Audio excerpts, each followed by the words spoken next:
Voici donc la dégustation de notre château Vieux Taillefer, le pavillon de Taillefer, le second vin donc, qui, à la différence en fait du vieux Taillefer, le grand vin, eh bien d'abord géologiquement change un tout petit peu, donc c'est important à le savoir.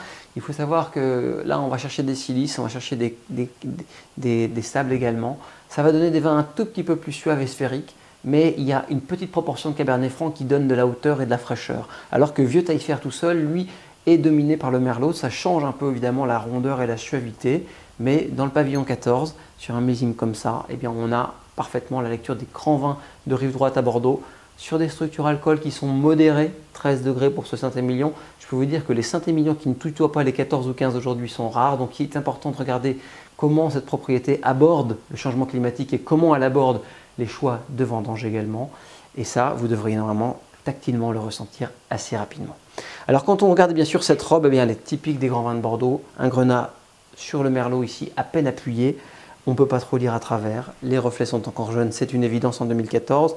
Et puis un glycérol maîtrisé, puisque les larmes ici soulignent bien sûr le degré maîtrisé de ce Saint-Émilion. Au nez, eh bien, vous devriez normalement succomber au plaisir. D'abord, en soulignant une chose, la qualité du bois, pas de fût neuf, pas de boisé vanillé, pas de choses outrancières, simplement la restitution parfaite d'un fruit merveilleusement né, mûr, pas trop mûr.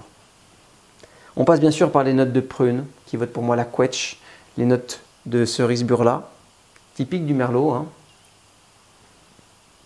Un petit peu de bâton de réglisse, celui que vous mangez quand vous étiez enfant.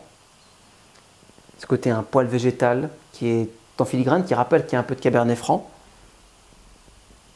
mais surtout un sentiment de douceur. C'est ça qui m'a plu évidemment dans ce pavillon de Taillefer, c'est la restitution d'élégance, la restitution de la finesse peut-être qu'on attend des grands vins de Saint-Émilion. Et si finalement les grands vins n'étaient pas nés de structure ou de matière ou de boisé intense, mais peut-être plus de la finesse. C'est ça qu'on cherche ici. En bouche,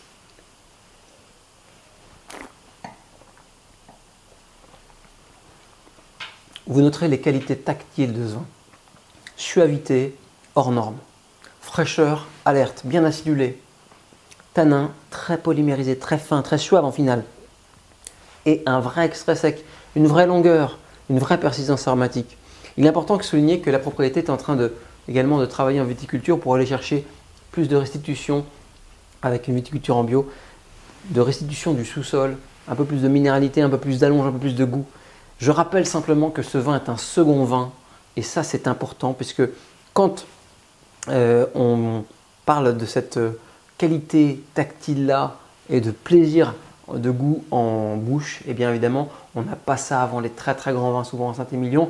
Donc, il est important de rappeler que c'est le début du plaisir chez cette propriété, alors que les autres sont bien sûr à des strates de prix beaucoup plus importantes.